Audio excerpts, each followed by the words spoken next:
Good afternoon, CNY Nation and America. My name is Dr. Randy Fink, and you are with Fertility with Fink and Friends. I am Fink, you are friends, and it is straight up 4 o'clock in the mountain time, 6 o'clock on the East Coast, live from Colorado Springs. It is my pleasure to be with you here, as we are every single Tuesday afternoon. Good to see everybody here. It's always so nice. It's honestly, for me to do this every Tuesday is like being with a group of old friends or family. Sitting in this chair is like kind of like being in a well-worn shoe. And I'm not trying to say that I smell like a shoe.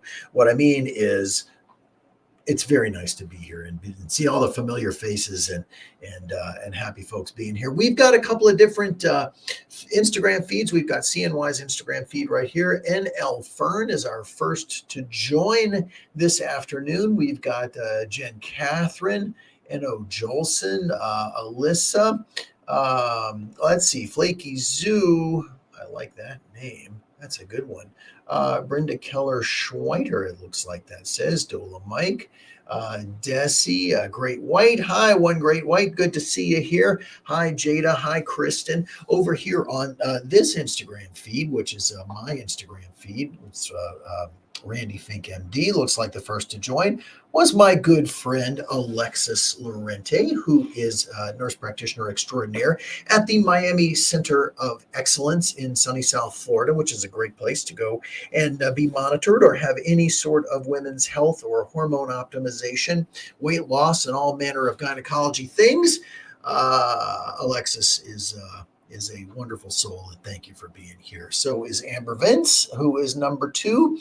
A special shout out to Brandis, who is here this afternoon over on my feed. Thanks for being here. Hi, Leah. Leah Schmink is here. We've got the wonderful and talented Jody O, who is a superstar in the embryology department, and none other than my beautiful mother, who was angry at me for telling everybody that it was her birthday last week. And well, actually, the problem wasn't that I said it was her birthday; it's that I told everyone how young she is, and she just turned 25, right, Mom? That is correct. 25, I say. That's my story, and I'm sticking with it. Hi, Siciliana. Melissa Saliastillo is here. Brock is here. Good day, Brock Tung.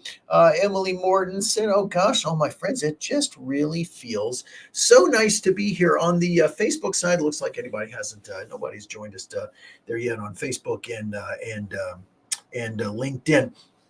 We're going to see if we can't get to all your questions today. It's a cold day out in Colorado Springs here today. Actually, it's 35 degrees, so it's really not that cold, but it looks a lot colder. I think we're supposed to get some snow tonight. I do want to reiterate one thing that people have asked about, and that is this a good time of year to do fertility treatments in Colorado Springs? And the answer to that is you really don't have to worry about it too much. We have a pretty mild winter here most of the time. It certainly does get cold, but we don't get big snowstorms. Well, we do get some big snowstorms, but it's typically gone by the next day. Or if we have something that is really major, maybe it takes 2 days, but pretty much it's off the street. We always joke about that you can have a snowstorm in the morning and be playing beach volleyball in the afternoon here in Colorado Springs. We are not the same as it is, over in the mountains a couple of hours away from here at the ski resorts, where they're getting, 12, 14, 16 inches of snow a day for these big Western, Rockies ski resorts. So it's nothing quite like that. Hello to Zaneta. Hello to nurse friend ATX. Rusic Blue is with us here. Heather just joined. We've got Morgan over there on the Facebook side. So let's talk about some answers to questions. Morgan is our first question here. Morgan Christine says, hi, Dr. Fink. I am not a candidate this cycle to do a fresh embryo transfer because my progesterone got too high. What causes this during a stimulation cycle, and anything I could have done differently or should be concerned over? Well, no, nothing really, Morgan, that you can control. It has to do with your stimulation. So well, think about it this way. This is an easy way to think about it. That sometimes we often use estrogen, your estrogen level, as a marker of hyperstimulation and as a marker of really the kind of performance that you're getting from your follicles. Well, if for some reason the estrogen is blocked or the number may not be accurate, so for instance, we often use letrozole as a medication in our cycles, and we'll use the letrozole. Letrozole blocks your estrogen and will keep that estrogen level lower. So when you're really getting good and stimulated, and your ovaries are really doing what they're supposed to do, they're got to do something to show us that they're working. And if the estrogen level is blocked, the language that the ovaries speak is estrogen and progesterone. And so the progesterone level will go up. That progesterone controls the implantation window. And when the progesterone gets higher and higher and higher, up to about a level of a 1.5, that's really when the window is getting narrower and narrower and narrower until at a 1.5, really the window closes. That's the window of implantation. So if the progesterone level is above a 1.5, we generally tell you that no, we don't want you to do a fresh transfer because in all probability it's not going to work. People sometimes get upset when they can't do their fresh transfer, and I certainly understand that when you have your heart set on it. But at the end of the day, we don't want you to waste an embryo, because if it's not going to work, we don't want you to put it in. So hopefully that gives you some help there, Morgan. I see a whole bunch of questions here, and let's start with the on the CNY side. Let's see. Here is a question, it looks like, from One Great White. I have some questions pertaining to, it says Iberian rejuvenating, if that's an option. I don't think you mean Iberian. I think you might mean ovarian. Ovarian rejuvenation is something that is commonly referred to. It's not actually a medical term, that one, ovarian rejuvenation, because what does it actually mean? In the anti-aging community, people often talk about um, um, vaginal rejuvenation. What does vaginal rejuvenation mean? And that's not a medical terminology, not a medical term either. But ovarian rejuvenation is usually what we talk about when we're doing intra-ovarian PRP. PRP is platelet-rich plasma. Your platelets are a portion of your blood that usually are associated with making your blood clot when you, let's say, you cut yourself. It's your platelets that go and kind of plug up the hole, amongst other things. Well, platelet-rich plasma, in the platelets are your growth factors, your tissue factors, your healing factors. And normally, if we took a tube of blood and shook it up, the platelets would fall away and we would lose them. They go typically with the red blood cells. And if you've ever seen a tube of blood spun so that you see the plasma part or the serum that's at the top and the red blood cells that are at the bottom, usually the platelets and all those growth factors get lost in the red blood cells. Well, with PRP, they figured out a way to spin the blood such that the platelets stay with the plasma, so that we can access them directly, and we can do things like put that PRP inside the uterine cavity, which is very nourishing to the uterine cavity. We use it in aesthetic medicine. We use it in facial rejuvenation. So when we put it into the ovary, that is what some people call ovarian rejuvenation or intra-ovarian PRP. And what it's doing is potentially allowing you to improve your egg quality, improve the blood supply that's going to the ovary. Generally, in folks who have egg quality issues, we think about using intra-ovarian PRP. It is an option. It's considered experimental because there's still not a lot of data on it that shows us exactly when to do it, how many treatments to use, and how long to wait afterwards. We have some thoughts and ideas on this sort of thing. And so we do intra-ovarian PRP. Really, I do at least one, I'm going to say several treatments a week. I was going to say at least one a day. It's often at least one a day, sometimes two or three. So ovarian PRP is something we can do if you have egg quality issues or diminished ovarian reserve. Now, remember that ovarian reserve business, we're born with all the eggs we'll ever have. So we can't put more eggs into the ovary, at least at this point in time. Maybe somewhere down the line they'll figure out how to do that. But the eggs we have from birth. What we can try to do is to try to improve the quality of the eggs that we're able to extract from the ovaries. And that's what ovarian PRP is. Oh, wait, you corrected. Yeah. Iberian rejuvenation is another issue entirely. And I don't know that I'm qualified to talk about that one, you know. Hi, model Chloe. Hi, Kaylee Bennett. My DIVF journey came to Colorado from Miami for my transfer in May, and I'm currently pregnant 31 weeks. Ha! That is awesome. You said you think it's a boy, but it's actually a girl. Well, wait a minute, because this is the old trick that I used to do, in obstetrics. The patient would say, "So what do you think? Is it a boy or a girl?" And I say, "Oh, yeah, that is definitely a boy." And then I write in the chart, girl. Right. And then, later on, there's a question. Oh, you said it was a boy. I said, no, you completely misunderstood. See, I even wrote it down here. It says girl. Congratulations. And I love it when people from Miami, my old hometown, come here to see me. So that's awesome. So happy to hear it. Nikki is asking about what's my opinion on transferring one embryo versus two. There are some situations where we will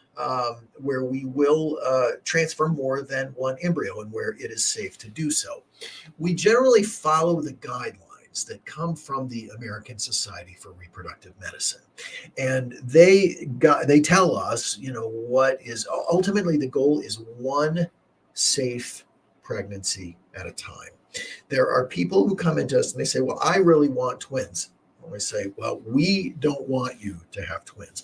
Twins is a high-risk situation. Twins dramatically increase the risk for preterm delivery, NICU stays, cerebral palsy, birth defect, all kinds of other, and actually pregnancy loss in particular. So that's not something that we're after. As I say, there are specific scenarios based on those guidelines where putting in more than one embryo does make sense and where it's completely okay. Now at CNY, usually, we try not to find ways to tell you, no, we won't do it. But if you're asking us to do things that go against guidelines, we really want to talk to you about that. And we'll usually have you sign something saying that you're doing it against medical advice on your own. Oftentimes, if insurance is covering any part of it, insurance will not cover it as well. And so you can end up getting stuck sometimes with a pretty big bill. So generally, we will say, if you ask my opinion, I will tell you one embryo. But the older we are and the younger the embryos are, like day 3 versus day 5, that's when we start finding ways that we can put in more than one embryo. Let's take a look at my Instagram over here. Do hatched embryos implant sooner? I'm 1 day post-transfer and feel twinges of pain. Well, that comes from Kate Mitz. You know what it may be feeling? You may be feeling something in your ovaries. You may be feeling some shifting of the uterine lining or shifting within the uterus. A hatched embryo, an embryo that's hatching, is just what it sounds like if you're not familiar. When an egg hatches and a little chick comes out of the shell, when we look at an embryo, we can see the embryo, portion of that embryo, sort of actually hatching outside of its shell. And that becomes what's called a level 5 or a 5, I guess that's a stage 5, grade 5. If Jody was here, she would know, but she's not, so she can't tell me. That's a 5. And so that is generally coming to be a good thing. I don't know that it implants any sooner. The implantation portion sort of happens as that embryo starts to get comfortable in its little location inside the uterus there. So I think maybe you're feeling some of the activity going on. And gosh, our fingers are crossed Good luck there. Mayfer, M-A-M-A-M-A, you know who you are there.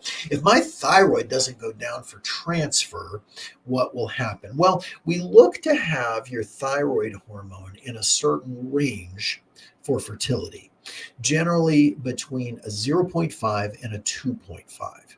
Now, once we treat your thyroid with medication, it can take really 2 to 4 weeks for your body to equilibrate with that dose of your thyroid and for the medication to reflect an accurate and steady state level of that thyroid hormone.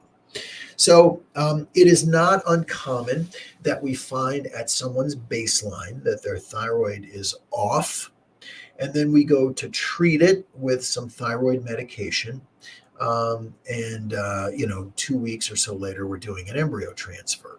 Usually, we would check your thyroid levels again at the time of your midways before you get your actual beta to see, God willing, your positive pregnancy test. So that gives it enough time to equilibrate.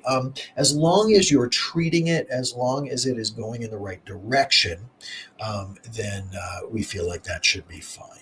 So good luck there on that one as well. From Susanna, is there anything you could do to prep for a fresh day 3 embryo transfer? Why, yes, there is, Susanna. When we're doing a fresh transfer, we want to know that um, um, that your uterine cavity is prepared. So ideally, you have done you've evaluated the cavity with either a saline sonogram or a hysteroscopy within the last year. I think that's important.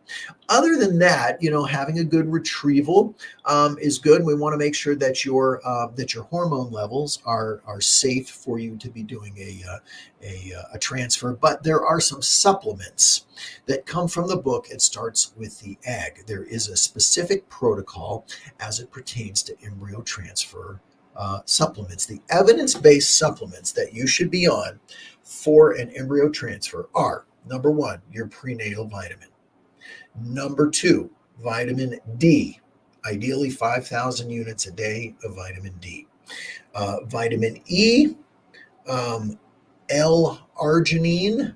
Let's see, prenatal vitamin D, vitamin E, L-arginine, some CoQ10, and in the ubiquinone form, that should be 400 milligrams a day, or if it's the non-ubiquinone form, it should be 600 milligrams a day.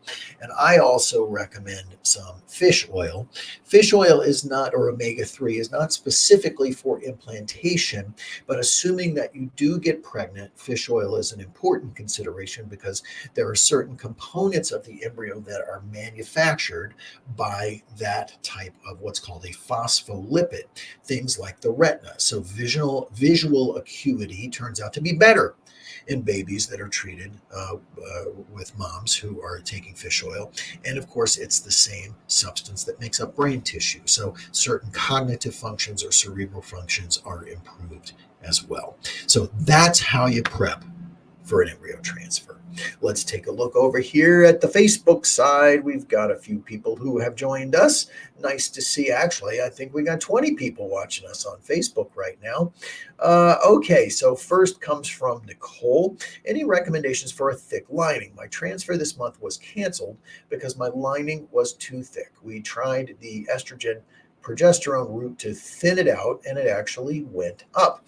So what I think Nicole is talking about there is that when we do a baseline for an embryo transfer, we check the lining of the uterus early on in the cycle, like usually about day 3, because we want to see that that lining has thinned out properly, that it has completely cleaned out from last cycle. In some cases, we find that people don't completely clean out that lining. Now, we're always doing an ultrasound here to make this determination. And ultrasound is not perfect because sometimes there are folks who look like they have very thick linings on ultrasound, but when push comes to shove, if we maybe put a camera in to take a look, maybe there's not much lining at all. That may just be the way the lining looks. But estrogen would make that lining grow, and progesterone would make that lining thin. So usually what we do in the case of a thick lining First, again, we want to make sure that that cavity has been evaluated, that there's not a polyp inside or some scar tissue or something mechanical that's making that lining look thick. But then typically what we do is we give you some progesterone. Why do we give you progesterone? Well, in a normal cycle, when your ovary releases an egg, that egg hangs out and it waits for sperm to come along and fertilize it. When sperm comes and fertilize it, well, we're pregnant. Woo, do all those things you do when you get pregnant. If not, it says, the brain goes, well, dang. All right, we're not pregnant this month. Let's shut everything off. Let's clean everything out and let's start again fresh next month, which is the signal to have that nice normal period. So when we give you some progesterone, that progesterone level goes up. And when that progesterone level drops off, it's the same thing as the ovary telling us, released an egg, didn't get fertilized. And so therefore, clean everything out. We'll start again fresh next month. And there's the signal for your period. So if your lining was thick, Nicole, usually what we would do is give you some progesterone to help you kind of mow the grass inside. And that's really what it's doing. It's mowing the grass to get kind of a better clean out. Sometimes we'll cancel that. We'll do it at the end of the cycle so it corresponds with your own natural period. And that may be a better way to get that lining to thin. April is here with us. Good afternoon, April. I had a serious surgery as a baby, April says, on my abdomen and a colostomy and then a reversal. I had a laparoscopic attempt to remove my tubes due to a hydrosalpinx, which is a fluid-filled tube, and my scar tissue was so thick they had to abort the laparoscopy. Now we're trying an abdominal salpingectomy next. What are your thoughts? And scar tissue from surgery the same as or act the same as endometriosis? No, different scenarios there. So here's what happened with April. April had a big surgery as a baby. She had a colostomy, and that's where they take the bowel and had to open up to the skin into a little bag so that that could divert the intestinal flow basically into a bag for being able to detoxify. That is a big surgery. That's opening up the abdomen. It's doing a lot of things that are going to result in scar tissue. Eventually, thank heavens, April, that the colostomy bag was removed. But yeah, you probably have a lot of scar tissue inside. And so to put a scope in through the belly button runs the risk of really kind of running into so much scar tissue that things can be like concrete on the inside. Now, if you've got a tube or two that are full of fluid, we do want to remove those tubes. And why is that? Because that fluid can wash back into the uterine cavity and the fluid becomes toxic to an embryo. So removing the tubes is probably an important way to go. We used to have a procedure that was called Essure, which is where we could block tubes from the inside of the uterine cavity, but I don't believe Essure is on the market anymore. And there were a number of people with hydrosalpinges, which is, the plural of hydrosalpinx, which is one tube, hydrosalpinges, two tubes, that we would block the tubes from the inside. Again, not sure that that's available anymore. So I do think, April, that it makes sense to remove those tubes. An open procedure may be a little easier to do than the laparoscopy, but the important consideration there is that sometimes in those very difficult or complex surgeries, we think about wanting to have a kind of super duper specialist do them. That specialist, who is our sort of the end of the line for us as gynecologists, is a GYN oncologist. So that is typically a GYN cancer surgeon. They are the most highly trained surgeons in gynecology. They do the cancer surgery, which can be very, very complex and involve things like removing organs and separating out the bowel, doing colostomies, dealing with removing very invasive kinds of cancer from inside the pelvis. So So those complicated surgeries are often best accomplished by someone who is very adept at dealing with those kinds of complicated situations. So if your doctor is at all uncomfortable, a GYN oncologist is probably the best person to do that.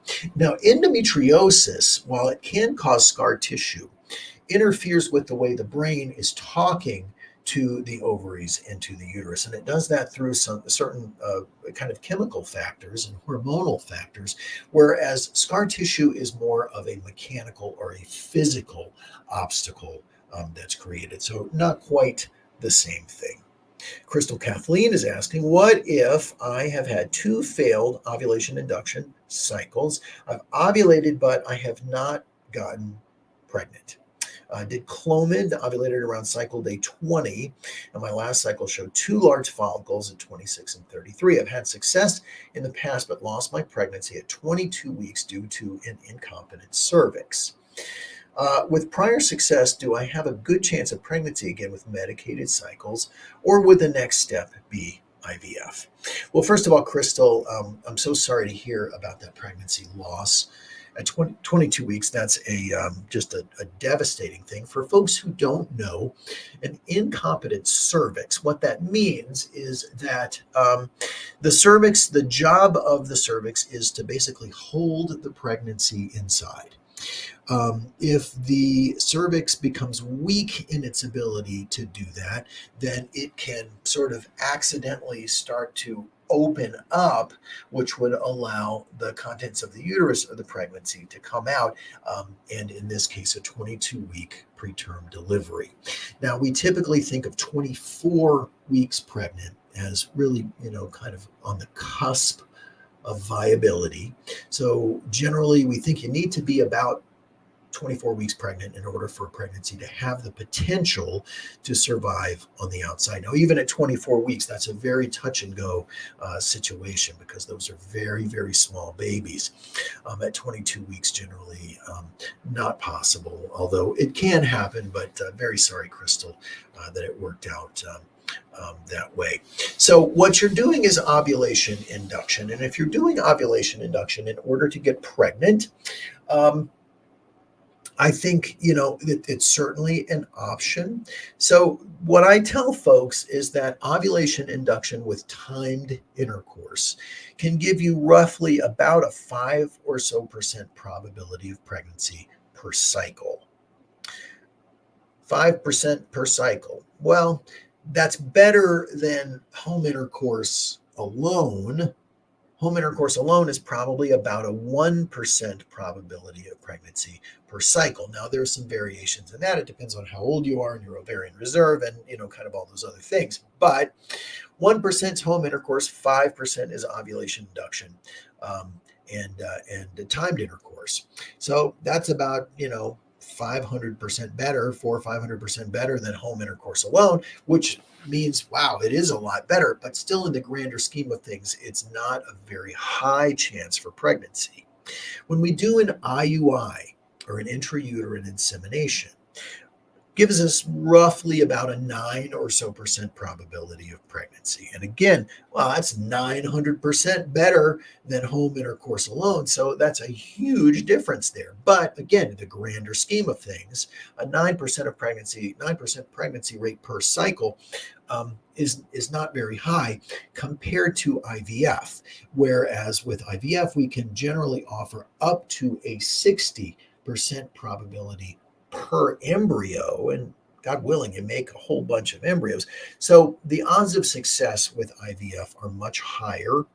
The fastest path and most efficient path to pregnancy is IVF. Not that there's anything wrong with the other ways of doing things, but they are just less efficient. So, Crystal, I do think you have the ability to get pregnant because you got pregnant before. The question is, how quickly are you going to be able to get there? And that's always the issue. All right, what else we got going on here? Ash Zueli says, Ash 10 Zueli to be precise, does a day 7 tested normal 4AA embryo have the same chance of implanting as a day 5 blast? Well, So I think you're saying a day 7 tested embryo, so a euploid embryo. A euploid embryo is always going to have a higher chance of success than an untested embryo. A euploid embryo, tested normal embryo, has about a 60% probability, whereas an untested blastocyst has about a 30% probability. Now, a day 5 blast always has a little higher chance of pregnancy than a day 7 blast, but the fact that you have an embryo that says it's normal is a doggone good thing. That's really the best news that you could hope for. Ash, good luck with that. Hi to Lisa Mullins.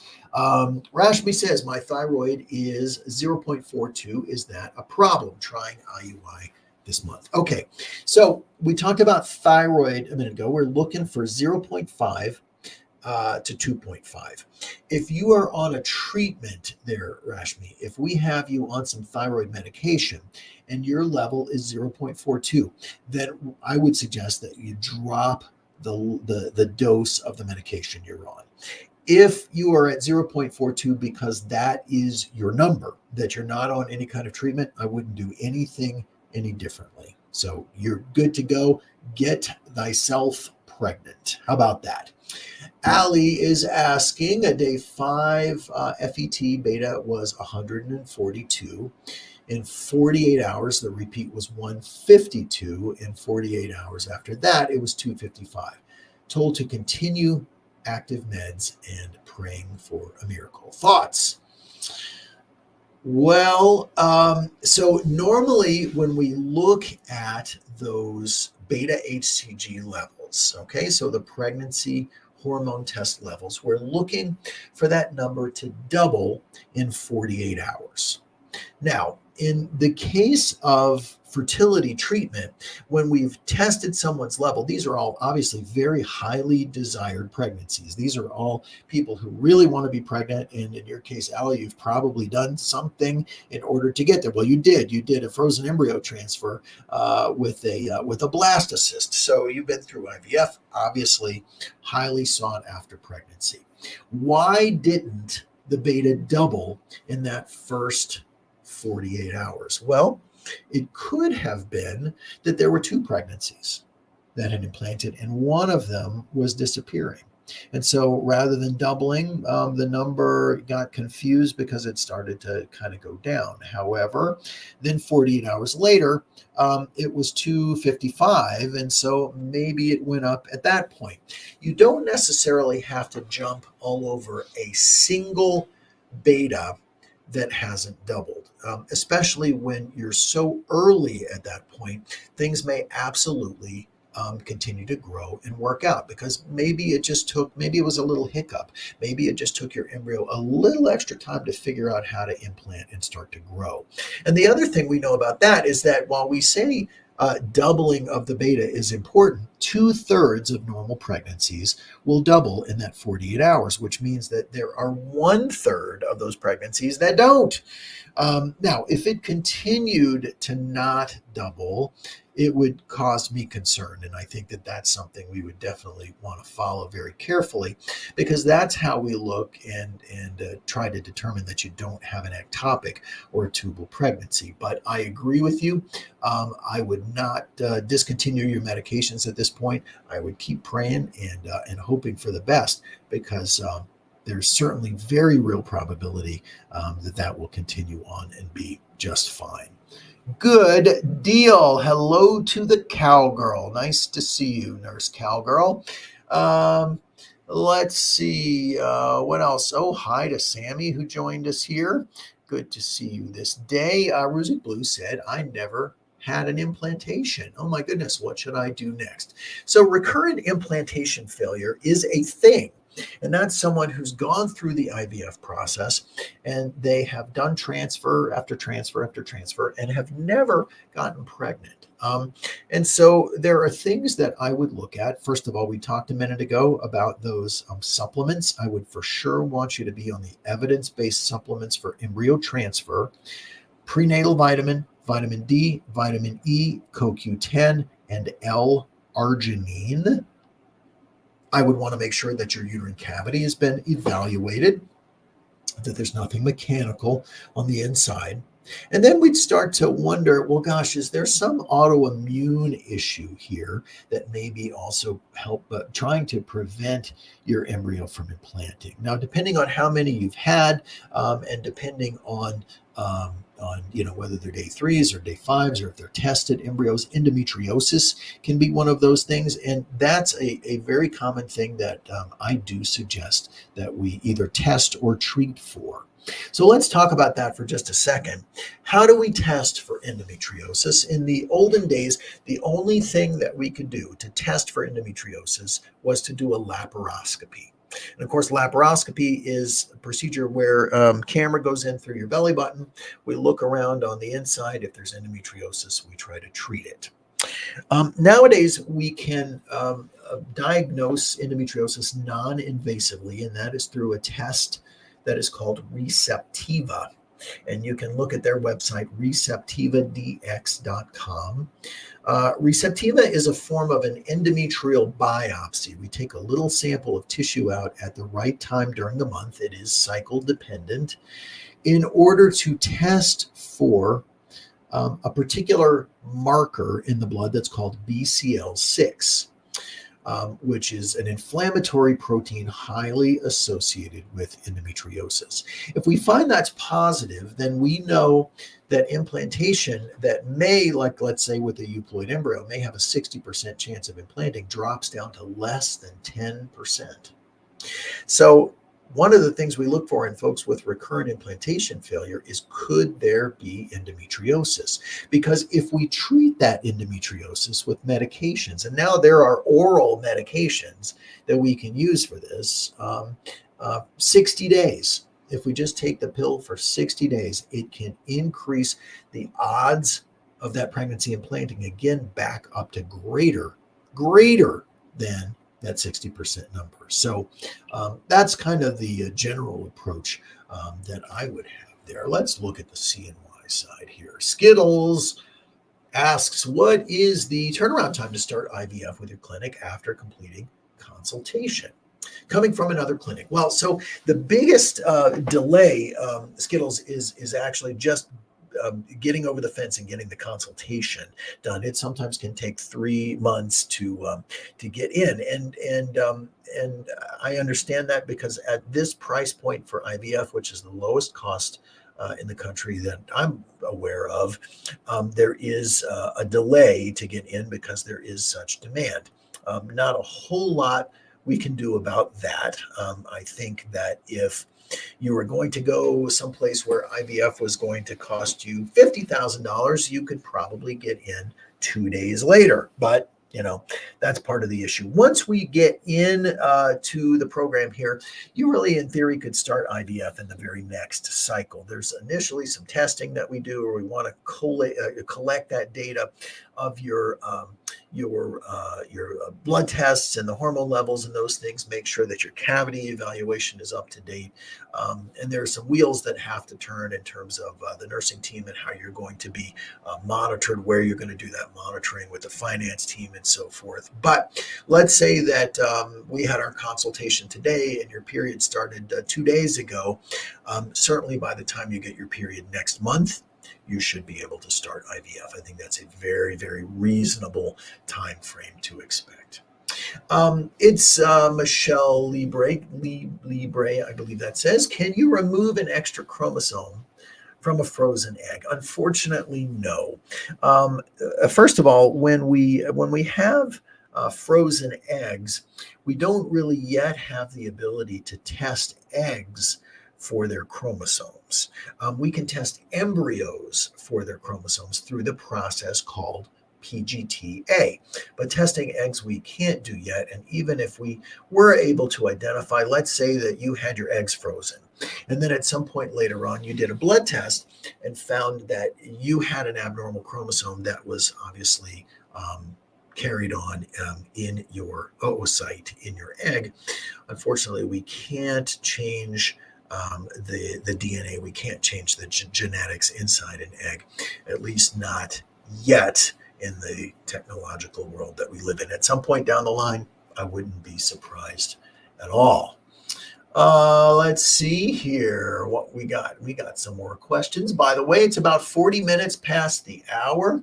And we got about 20 more minutes here to try to get your questions in. Please ask them. So let's try to get to them. You're with Dr. Randy Fink from Colorado Springs, CNY Nation. And this is Fertility with Fink and Friends, as we are every Tuesday night. What would be an option for someone who was told that their eggs have been depleted? So that's what we call a diminished ovarian reserve. And that can happen due to age alone. Sometimes it also can happen due to autoimmune situations, due to endometriosis, due to a variety of other causes, some of which we can't really even name. So, what can we do in that situation? Well, there are a few things that I try to keep up my sleeve for people with diminished ovarian reserve. One of those is Omnitrope. Omnitrope is human growth hormone, and it is a shot that you give yourself, a little sub-Q injection that you give yourself daily. Growth hormone is what keeps us young, and so growth hormone potentially has the ability to stabilize some of the age-damaged DNA at the level of the eggs. So we frequently use growth hormone in that group. Now, again, we can't restore eggs. We can't make eggs show up that have already been lost, because we're born with all the eggs we'll ever have. But what we can try to do is to improve the quality of the eggs that are there, because one egg equals one embryo equals one baby. So anything we can do to improve that egg quality has the potential to help. There's a list of supplements for diminished ovarian reserve, and I'm happy to share that with you if you'd like to instant message me at Randy Fink MD on Instagram. And the other thing that we will commonly use is we do some priming with other medications in addition to the omnitropin supplements. We can use some estrogen and progesterone. That helps at the level of the ovary, and also sometimes metformin. Metformin is a medication that is used for folks with diabetes and helps with their blood sugar. In people who have polycystic ovarian syndrome, it helps them to ovulate. And in the IVF world, using metformin can also help with egg quality. So those are the kinds of things that we look at. Mrs. Lola Gilbert says junctional zone thickness found to be at 14 millimeters at retrieval. Is Orilissa a good answer for 2 or 3 months? So when you talk about the junctional zone, you're talking about the interface between the glandular lining of the uterus, also known as the endometrium. Why is the endometrium significant? Well, that's what sloughs off when we have a period, or that is going to become the baby blanket during which, in which the embryo is going to implant. So we put the embryo right into that baby blanket, and it holds it all snugly and warmly, and that's how you get pregnant. So the junctional zone is something that can be measured typically more by MRI than by ultrasound. Ultrasound is not as sensitive for really determining that, but when that junctional zone is thickened, that is indicative of a process known as adenomyosis. Adenomyosis is where that glandular lining of the uterus, instead of just sort of being inside the uterine cavity, drops itself down into the muscle. And when that happens, a variety of things can occur. Bleeding can get heavier, cramps can get worse, uterus can be more painful, and the endometrium becomes less healthy for implantation. So yes, we do think that just the way that we would suppress endometriosis with medication for typically 60 days or 2 to 3 months, we can do that same thing with adenomyosis. Orilissa is an oral medication. Myfembree is an oral medication. And in fact, that's the one that personally I prefer, because Myfembree is 1 pill per day and it gives back a little bit of hormone. So what we're trying to do there is we're trying to shut down some of the hormone, right? If we shut down some of the hormone, then those hormone sensitive problems, things like endometriosis or adenomyosis will improve, and the inflammation associated with them will get better. So, um, um, shutting down the hormones, though, leads to side effects, as you can imagine. The first medication that we had for that was Lupron.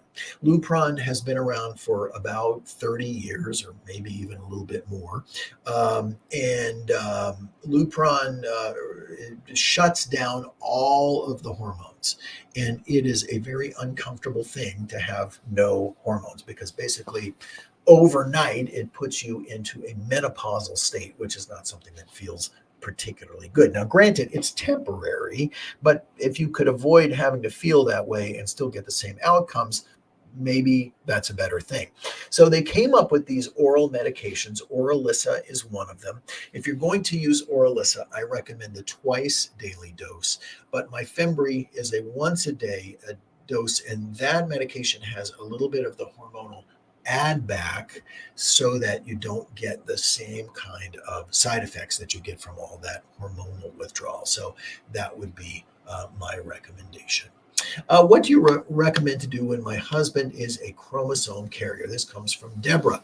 Well, it depends on what you mean by a chromosome carrier. So we always recommend that couples do a genetic carrier screening test before they start the IVF process. That carrier screening test looks to see if you are a carrier of any one of, about 500 or so different genetic diseases, which if we find that you, let's say you as the female are a carrier, then we check the partner, the one who's going to be giving the sperm, who may very well also be a carrier of something. If you were using donor sperm, those donors are all tested for those things, so you know kind of going in whether they are carriers of something. If you both happen to be carriers of the same thing, it gives you a 1 in 4 chance of having an affected baby. And the time to find out about that is obviously before you get pregnant, because doing IVF, we can prevent you from having an affected baby.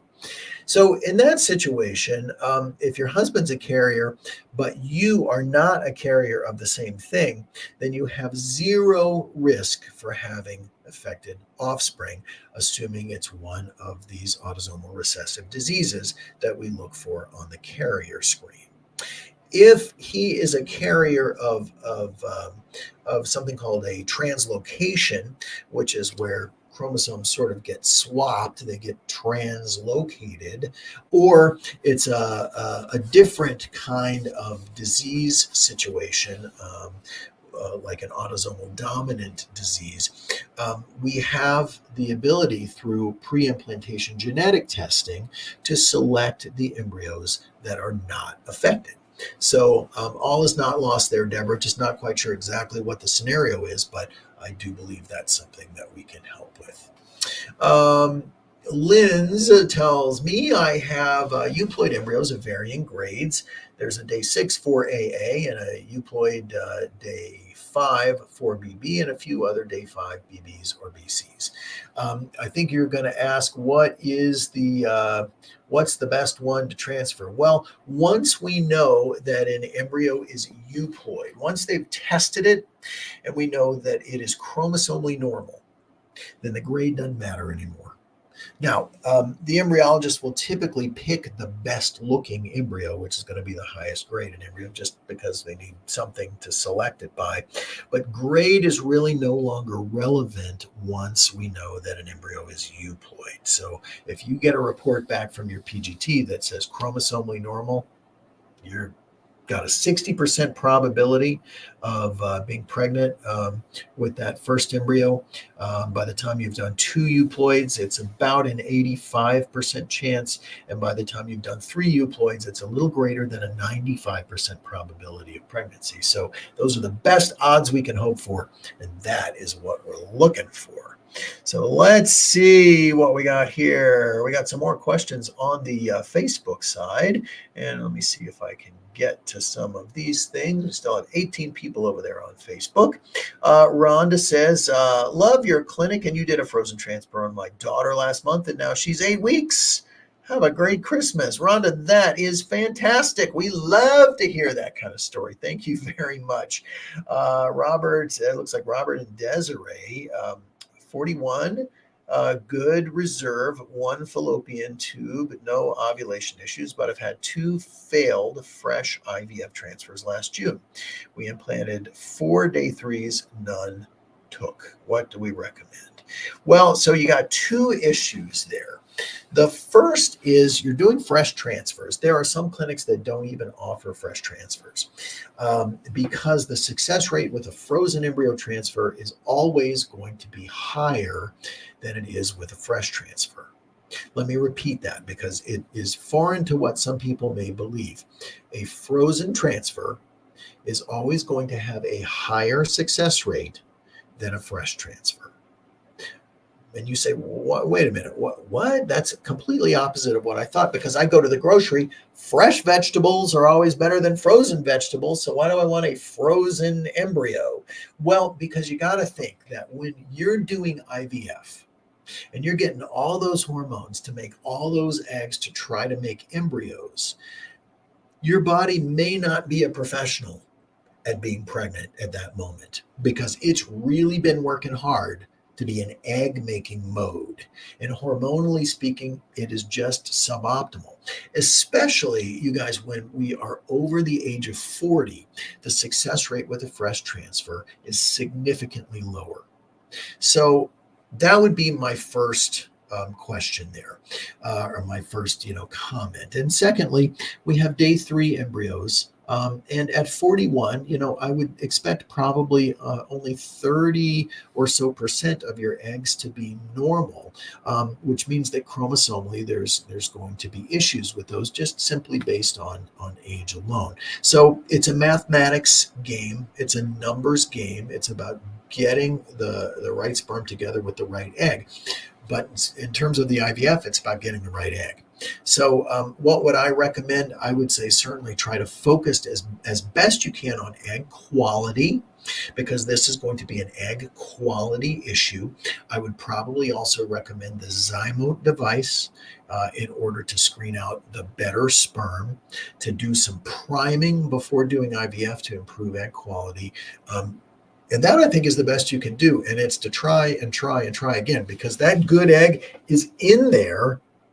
It's just a question of being able to get it. And that's the frustrating part about IVF, because you'd like it to be the first time, but sometimes it's not. Yeah. Let's see. I think we've got my friend Tamara is here. I am 7 weeks pregnant from CNY today and have gotten an ultrasound. And we saw the heartbeat. The heartbeat, woohoo! Once you look and you see a heartbeat, 95% of those pregnancies will continue on without having a problem. So, gosh, that is the best news you could get. By the way, I wanted to comment about heartbeat because this was something that has come up in the last week. Heartbeat starts out being a pretty low. So by the time you're about 5 weeks and 5 days, you may just be able to start seeing a heartbeat. By 6 weeks or so, that heartbeat is going to be pretty low, probably around the 100 mark. And usually by the time you're about 6 weeks and 3 to 4 days, it's closer to 120, and beyond about 7 weeks, it may be, up in the 140s. So it starts out kind of low, and then it gets higher. The earliest you can see it is sometimes about 5.5 weeks. We typically don't love for people to do ultrasounds at that point because they want to see the heartbeat. And when we don't see it, it just adds frustration and fear. Better to wait until about 6 weeks or a little thereafter, when we have a much higher probability of being able to see the heartbeat. But in any event, that is wonderful. I am on Immune Protocol 3 and 4.5 milligrams of low-dose naltrexone, which has mixed research as to the effects on fetal development. Should I stop this now that I am 7 weeks pregnant? Thanks for all your help and information during our journey. Love, Fink and Friends, and Fink and Friends loves you. I have not seen any evidence that suggests that low-dose naltrexone is dangerous to a pregnancy. Usually, I would suggest, I believe our protocols say take it through the first trimester, but in some cases it can be taken through the It can be taken through the entire pregnancy in some folks with certain types of autoimmune situations. But I think, Tamara, if you are comfortable with stopping it at this point, there is no harm to stopping it. Now, again, not knowing your specific situation, hard to give medical advice about that. But if you wanted to stop it, I think it's okay. But if you wanted to continue it a little bit longer, I do not think there would be any harm there. Yadira is asking low beta, what means and what can we do? Well, the beta HCG is the pregnancy test, right? And we do a quantitative beta HCG so that we look for the number. It always starts out low and then it doubles in 48 hours. So it's a marker of the pregnancy test. There's really nothing that you can do about it specifically other than to see which direction it's going. Danielle is here and says, for fertility purpose, I see often TSH levels are checked. Are T3 and T4 of any importance? And I've had a thyroidectomy in my past, but I'm not on any thyroid medication. So my guess is you had a partial thyroidectomy because that would mean if you had your entire thyroid out, then there is nothing that's regulating your metabolic function. So I think there must be some bit of thyroid that's probably still there. T3 and T4 I consider important when we're talking about hormone optimization. But as it pertains to fertility, again, we're just kind of looking for that TSH, which is an indirect reflection of the volume knob of the thyroid gland to be between 0.5 and 2.5. Hi to Angela. My hemoglobin is 10.7. Is it still okay to do an IUI this month and IVF in the future? I'm taking some iron supplementation. Any tips to improve the iron level? Well, so 10.7 is technically anemic. Some people are anemic when they conceive, so it can happen. I wouldn't want your blood count to be much below that, but I do think if you're chronically anemic, it makes sense to know why. Is it because you're not absorbing your iron? Sometimes there are different types of infusions that you can do to correct that may just make you feel a lot better and also can improve the way your body functions. Witten Kayla, thank you for a successful transfer on the 24th. Successful? That's what we love to hear. We are grateful for you too, my friend. Thank you very much. Honey Girl 931, I'm banking embryos before doing transfers and I want 2 children. I just found out we have 5 euploid embryos and wonder if you recommend another retrieval or is 5 enough for now? 5 euploid embryos is fantastic. I am so happy for you. That is great news. We never know what's going to happen, but generally speaking, we recommend at least 2 euploid embryos for every baby you would like to have. So having 5 suggests to me that, okay, if things work the way they're supposed to, you ought to be able to have 2 babies. But remember, we've said before when we talked about those numbers, transferring 2 euploid embryos or one euploid by the time you do the second gives you about an 85% probability of pregnancy. By the time you've done the third, it's just above a 95%. So, you might feel better knowing that you've got another couple that are on ice that are available for you, but 5 is an excellent number of embryos to have. Congratulations. Boy, that is great. Hi to Lisa Mullins. Hey, Susanna, how soon should I start the L-arginine before my transfer? In the month before. Does that affect DOR in low AMH patients? So L-arginine is for embryo transfer. It's not for IVF or egg quality. In fact, I do not recommend arginine if you're stimulating, but arginine, yes, if you're doing an embryo transfer. Um, let's see if we can get a couple more questions in from Kristen. Has metformin been shown to increase egg quality? Yes, it does. It also decreases miscarriage rate. We've got about a minute left here. Let me see what I can get. Boshali, hello, doctor. How can I prepare my uterus for transfer? Again, prenatal vitamin, CoQ10, vitamin D, vitamin E, and L-arginine. My first transfer ended up with a blighted ovum, and my second wasn't successful. Well, that blighted ovum was an embryo issue, not a uterus issue, there, my friends. So do what you can to get that uterus ready. Take the supplements, and I think that is the best thing you can do. Well, folks, I think we are going to be out of time for this Tuesday, which is disappointing to me because I could sit here for another couple of hours with you guys. It's like being with a bunch of old friends. I really appreciate you being here every Tuesday. We'll be back next week, live from Colorado Springs. As I'm fond of saying, this fertility business, it is not the book of your life. It is merely a chapter. And what we're doing here is to help you to rewrite it. So choose kindness, choose love, and most importantly, choose hope. Until next time, I'm Dr. Randy Fink. Thanks for being here. Good night.